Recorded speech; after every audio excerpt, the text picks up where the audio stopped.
Alright, this is an update on my 4x5 CNC plasma table. So, got it up and cutting, tuned pretty good. By the way, I'm using a Harbor Freight titanium plasma cutter. It's a factory wand. Ran it actually through the chain rail and have a C-clamp kind of rigged up, just holding it out of the way. But all of the cables used were isolated or insulated and with ground straps in them. The Proma MyPlasm CNC controller recommended grounding the cables only at the controller end. So they're all grounded inside the box, and then the box has been isolated with these, I don't know if you can see them, little rubber bushings. So the box is completely isolated from the table. Doing so, I've had zero interference issues. Excuse the really nasty water, but that's pretty good cut. I don't have fine tips for it. These are the factory tips that came with it.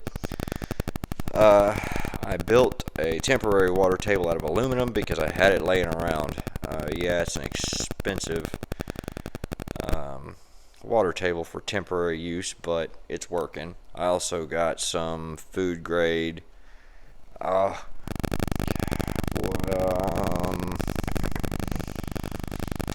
is it here? Let's see.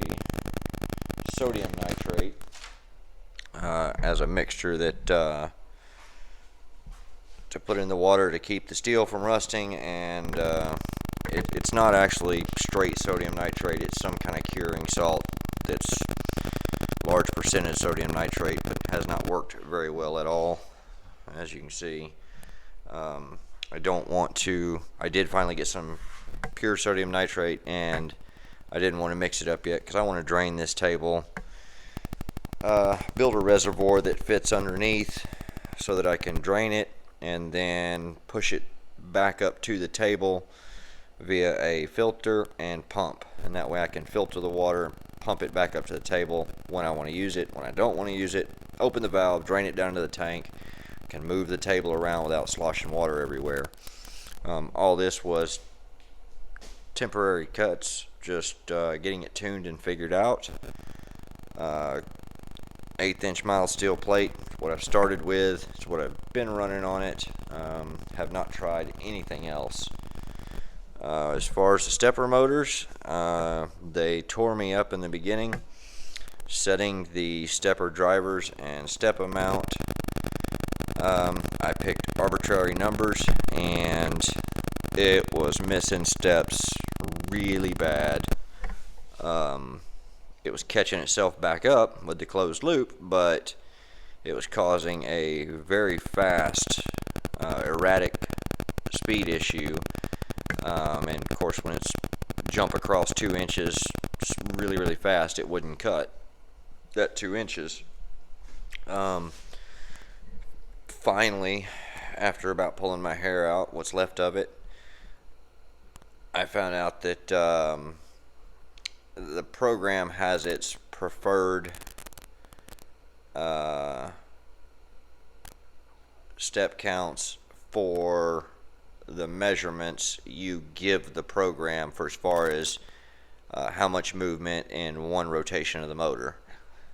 After getting those set in and set up correctly, it's been off to the races, just trying to tune it out and get the slag minimized, but now there's just not much to it. It does really well. I've been overly impressed with it, and to go it back and do it all over again, yes, I like the closed loop stepper motors. Now that the steps are corrected, if it does miss a step, just missing 1 or 2 steps, not a big deal. It will correct it on its own and save the cut. Steel prices the way they are today, I'd like to save every one I can. The MyPlasm CNC controller, so far, fantastic. The torch height controller, I'm still having a little bit of issues with it, but it's mainly that it is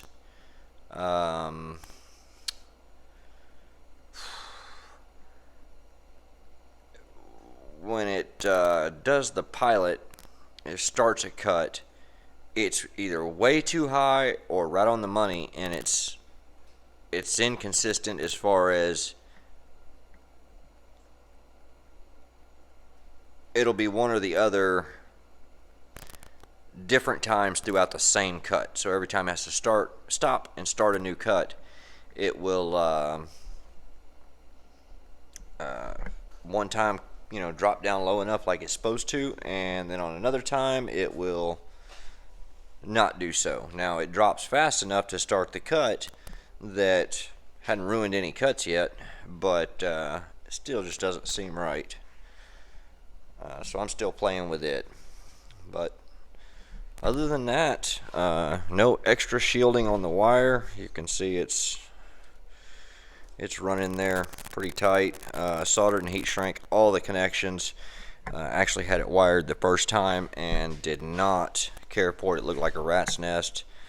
So I went back and ordered all new wire, and when I pulled everything apart to paint everything, I went ahead and rewired it at that time. I think it's quite a bit cleaner. These are just cheap end stops. You don't have to run them on this controller, but I think it makes it easier. Definitely makes it easier. But other than that, I'm overly impressed with it for somebody that knows absolutely nothing about CNC. Completely learning it all on my own. Anybody can do this. It is not difficult at all. Be cautious of what information you get on the internet as far as the wiring for the stepper motors and encoders. The paperwork that Stepper Online sent with the stepper motors and drivers was correct. There's a video somewhere, a guy saying that they were all wrong and he had to go through and figure them all out. Well, no. But deciphering the information on the paperwork, if you don't get that right, then yes, it would appear they're wrong. But it was all correct. All the wiring, colors, and so forth were spot on. So, other than that, I got nothing but good things to say. Really excited to see what kind of projects we can knock out. Y'all got any questions or anything like that? Man, leave them in the comments. Try to check them and see if I can help anybody. I am looking at upgrading plasma cutters in the near future to one that is pre-wired for CNC.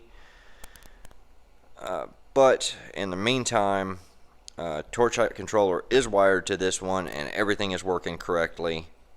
So I really don't have any complaints besides the fact that I lost my plasma cutter sits next to my welding cart. So yes, I will be getting another one, but for the time being, if you've got a plasma cutter, as long as it's not high frequency start, then I'd say you build one of these tables and off to the races. So y'all have a good one. Appreciate you watching.